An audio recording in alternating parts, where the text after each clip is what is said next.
E aí, pessoal, beleza? Nós estamos agora nessa reta final, né? E vamos aí para encerrar nosso quarto período. Nós só temos de aula só essa semana e a próxima. Nós fechamos aí, com a graça de Deus, nosso quarto período. E aí a gente já vai deixar aí semana seguinte para vocês atualizar as atividades atrasadas, tanto da minha disciplina quanto das outras disciplinas, tá ok? E aí vamos que vamos. Vamos aqui na tranquilidade, vamos? Vou mostrar aqui para vocês o roteiro. No,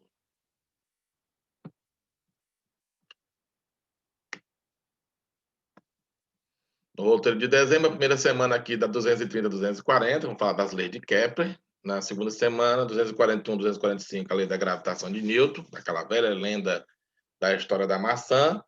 Terceira semana a gente coloca como atividade avaliativa, mas na realidade eu já vou, na segunda semana, já mandar o questionário para vocês responderem. Vocês respondem, pronto, já tem, finalizou aí a nota do quarto período. Aí a terceira semana e a quarta semana precisa atualizar as atividades atrasadas, inclusive da própria minha, do período de dezembro, que vocês não fizeram lá na segunda semana. É coisa rápida. Então, vamos agora encerrar aí com agilidade. Então, vamos aqui para a aula de hoje. Uma aula simples, rápida. Nós não vamos perder muito tempo, tá bom?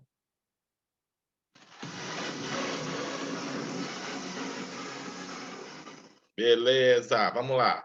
Então, as leis de Kepler são três, basicamente, né? A gente chama de lei do movimento planetário, né? Então, são três leis específicas que fazem a descrição, né? Porque nesse contexto a gente tinha aqui uma mecânica que se caracterizava mais com aspectos da mecânica celeste. Então, essa era a ideia básica das leis de Kepler. Por isso que as características dela é muito voltada às denominações específicas dos movimentos planetários, principalmente do nosso próprio sistema solar. Então, primeiro aí era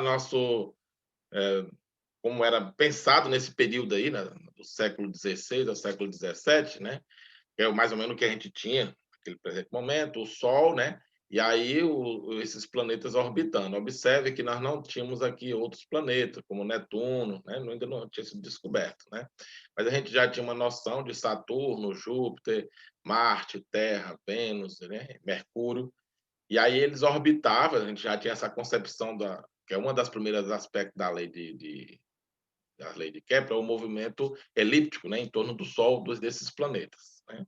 Na realidade, hoje sabemos que quase todos os corpos celestes, quando orbita outro corpo celeste, ele faz esse movimento elíptico, né? É uma característica interessante. Então, está aqui, ó, o esquema do sistema solar segundo os John Kepler, representação sem escala, uso das cores fantasias, né? Que são cores imaginárias. Então, vamos lá para a primeira lei de Kepler. Eu vou simplificar aqui o máximo possível, que é a chamada lei das órbitas, né? Cada planeta descreve uma órbita elíptica em torno do Sol e o Sol ocupa um dos focos. O que é uma elipse? Uma elipse é um sistema em forma circular, né? Achatada. Ela tem dois focos, certo? E aí você faz essa descrição, né? De uma certa circunferência, né? Que é meio achatada. Bem interessante, existe uma biblioteca nos Estados Unidos que tem esse formato elíptico e um fato curioso, né? As pessoas que se encontram nesses pontos focais, né, conseguem se comunicar de forma bem baixa, né? Não precisa, por exemplo, gritar para falar com o outro. Por quê? Porque os tempos percorridos do som, né? Em cada um desses pontos aqui, eles comutam nos pontos focais, né? É um fato curioso. Então, as pessoas conseguem conversar cochichando, se encontrando nesses pontos focais, e um escuta o cochicho do outro, né? Bem interessante. Então, basicamente, a primeira lei só é fazer a descrição da órbita, né? Aí aqui a gente tem uma descrição muito boa, né, do que significa uma elíptica, né? Ela pode ser mais ou menos achatada, mas ela sempre vai possuir dois focos, e o Sol vai ocupar um desses focos. Isso faz, por exemplo, que o movimento, né, aqui da órbita do planeta tenha velocidades diferentes, que a gente vai falar já nas próximas na próxima lei, né? Então, você tem aqui uma velocidade de periélio, que é próximo do Sol, uma velocidade de afélio, que é afastada do Sol, ok? Então, esse raio médio é uma descrição da órbita, a gente chama de raio médio, ok? Aí aqui falar um pouco de geometria, mas como eu falei para vocês, a gente não vai entrar muito em detalhe com isso, a gente vai usar somente o aspecto da característica elíptica do movimento, né? Aí ele faz uma descrição desses coeficientes aqui, dessas razões aqui geométricas, a gente não vai entrar em detalhe com isso. Então, a segunda lei, né, a gente chama de lei das áreas, né? É chamada de velocidade areolar, né? Que a gente vai mostrar que essa velocidade areolar ela é constante. Isso que faz aquilo que eu estava falando lá da história da mudança da velocidade tangencial do corpo na órbita mudar, né? Porque ela vai percorrer áreas iguais em tempos iguais. Essa é a dica, bem interessante. Então, isso aqui faz com que, por exemplo, o tempo que eu percorra essa área tem de ser igual ao tempo que eu percorra essa área, porque essa área é igual a essa. Mas observe que o caminho realizado nesse trecho é maior do que o caminho realizado nesse trecho. Isso faz com que a velocidade tangencial que ele tem aqui, ó, nesses pontos, ela seja menor aqui e maior aqui, porque eu tenho que percorrer um caminho maior no mesmo tempo de percorrer um caminho menor. Aí a velocidade de periélio a gente diz que é mais rápida, e a velocidade do afélio a gente diz que é mais devagar. Aí aqui tem até os valores, né, dessas velocidades, é bem interessante. Então, aqui é uma descrição também da relação matemática, que a gente não vai se preocupar muito com isso, tá bom?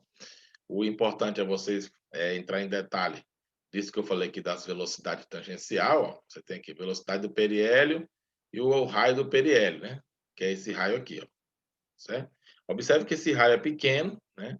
Então, para que esse produto aqui, ó, quando for aqui, ó, um raio maior, vezes essa outra velocidade, esses produtos aqui das velocidades desses raios tem de ser iguais, né? Esse produto aqui, é a proporcionalidade. Isso faz com que, ó, uma dica interessante,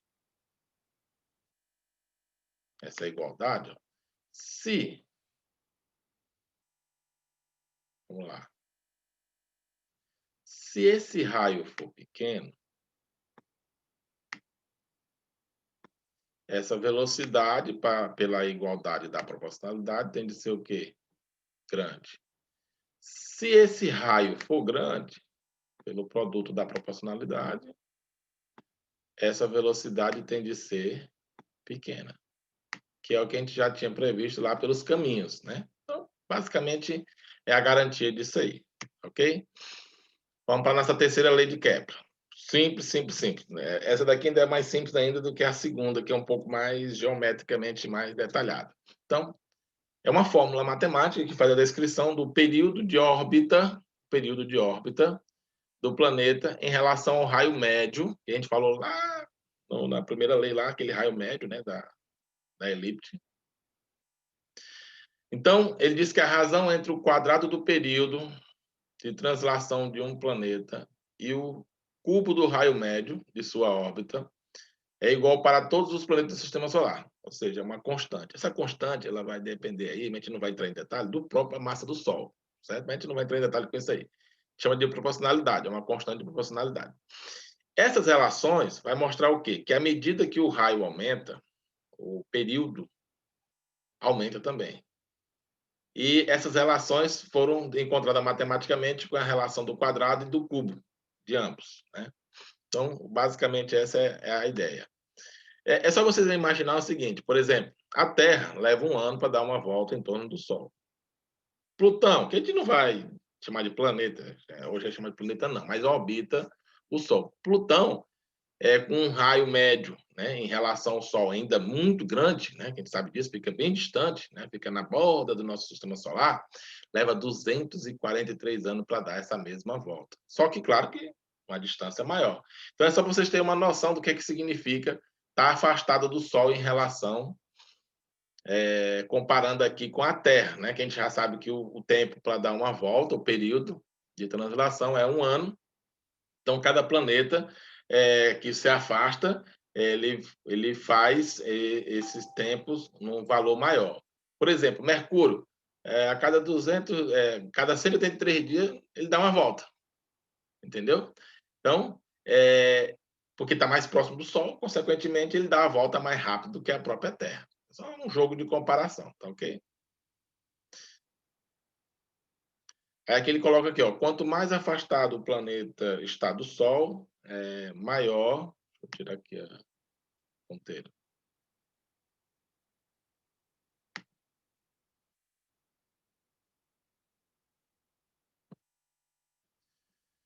Quanto mais afastado um planeta está do Sol, tanto maior é o seu período de translação. Por exemplo, Mercúrio, o planeta mais próximo do Sol, tem um período de 88 dias. Eu falei 160 mais 88. Enquanto Netuno, o mais afastado, tem um período de 175 anos. Nós sabemos que Plutão ainda é muito mais, né? Embora originalmente estabelecida para o Sol, seus planetas, as 3 leis de Kepler valem para qualquer sistema de corpos girando em torno de um outro. É aquilo que eu falei para vocês lá no começo. Então, vamos pegar aqui um exemplo que é do tipo que eu posso cobrar da terceira lei, né? Depois eu vou mostrar para vocês quais são os tipos que a gente pode cobrar de cada um, mas não se preocupe com isso não, porque eu vou cobrar o mais simples possível para a nossa atividade. A Terra tem um período de translação em torno do Sol de 1 ano, que eu já tinha falado para vocês. O raio de sua órbita é considerado 1, né? Chama de R, unidade astronômica. Aí está aqui o valor aqui em quilômetros.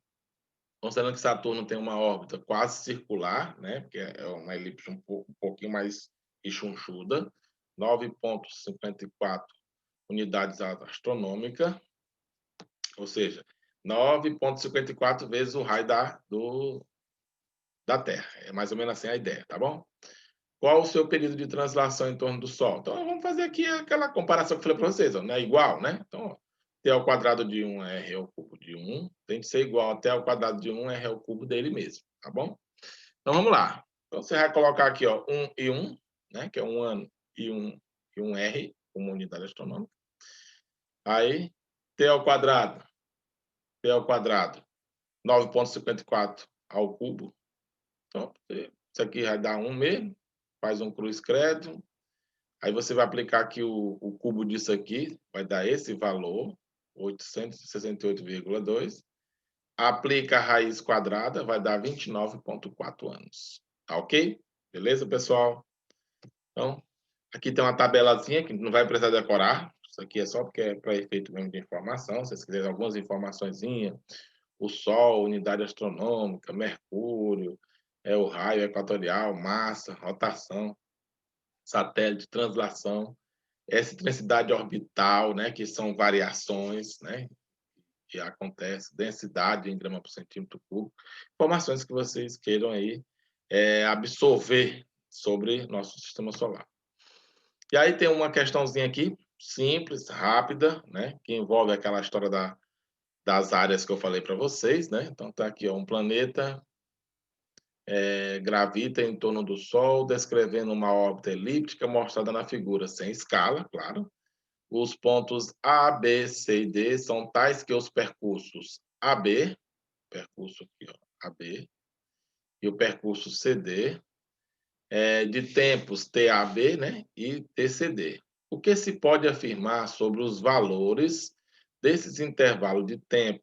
Justifique citando a lei e o princípio que explica a sua resposta. Então, já aqui, quando falar essas coisas de varrer períodos, né, de segmentos, né, ó, se vocês traçar aqui,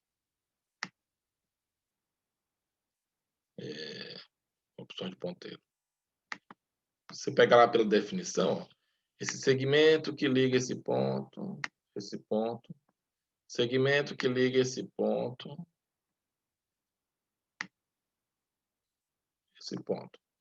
Então, o que ele quer aqui na realidade, como está fora de escala, mas a ideia é isso aqui. Certo? Como está fora de escala, a gente não pode nem afirmar. Mas o que ele quer aqui na realidade? É aquela história lá da segunda lei, né? Que, de acordo com a segunda lei, ele vai varrer áreas iguais em tempos iguais.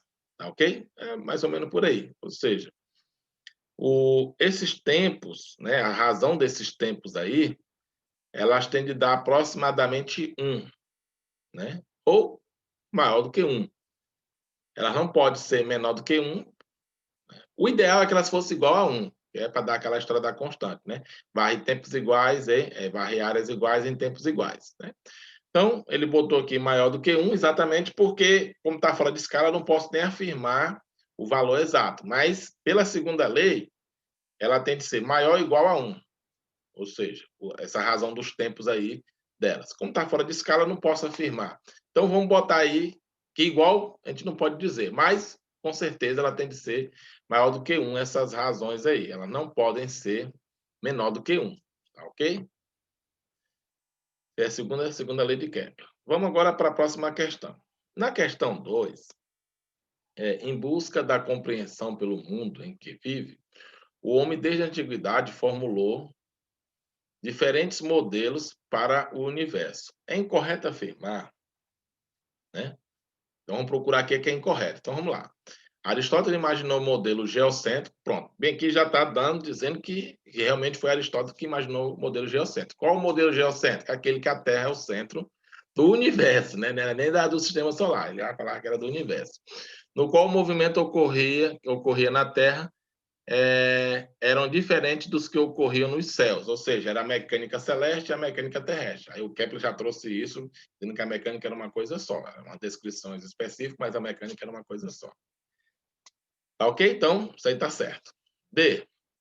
O grego Arquimedes, de Siracusa, foi o primeiro a formular um sistema heliocêntrico para o universo. Na realidade, não tem nada a ver. O Arquimedes formulou as relações de hidrostática, né? Do princípio de Arquimedes. Então, não tem nada a ver isso aqui. Isso aqui é totalmente fora de cogitação. Então, a letra B vai ser a incorreta. Já sabemos que as outras vão ser corretas. Vamos só analisar mesmo, tá ok? Então, até a próxima semana. Tchau, tchau.